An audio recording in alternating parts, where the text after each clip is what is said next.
শুক্রবার মুক্তি পাচ্ছে দেবালয় ভট্টাচার্যর পরিচালিত ছবি শ্রী স্বপন কুমারের বাদামি হায়নার কবলে।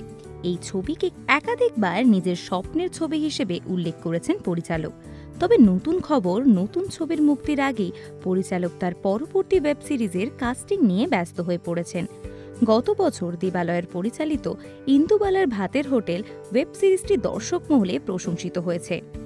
অবশ্য ওটিটি প্ল্যাটফর্মে হইচইয়ের সম্প্রতি বছরের নতুন কন্টেন্ট ঘোষণার সময় জানা গিয়েছে দেবালয় মধ্যরাতের ওপেরা নামের একটি ওয়েব সিরিজ পরিচালনা করবেন। তবে শোনা যাচ্ছে নতুন এই সিরিজটি সাইকোলজিক্যাল থ্রিলার ঘরানার হতে চলেছে, নারী কেন্দ্রিক গল্প। এই সিরিজের মুখ্য চরিত্রে অভিনয় করবেন সোলাঙ্কি রায়। বিগত কয়েক বছরে সিনেমায় কাজে ব্যস্ত ছিলেন অভিনেত্রী। সেদিক থেকে লম্বা বিরতির পর আবারও ওয়েব সিরিজে অভিনেত্রীকে দেখতে পাবেন দর্শক। এছাড়াও এই সিরিজে গুরুত্বপূর্ণ চরিত্রে অভিনয় করতে চলেছেন অলিভিয়া সরকার এবং রিয়া গঙ্গোপাধ্যায়।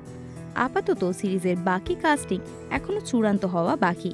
এই সিরিজে নায়কের চরিত্রের জন্য একাধিক তারকাদের কাছে প্রস্তাব দেওয়া হয়েছে। তার মধ্যে নীল ভট্টাচার্যের নামও রয়েছে। অবশ্য নীল এই সিরিজে অভিনয় করবেন কিনা তা এখনও স্পষ্ট নয়। এরকমই আরও অনেক ভিডিও দেখতে নজর রাখুন আমাদের চ্যানেলে। পাশে থাকা বেল আইকনটি ক্লিক করতে ভুলবেন না।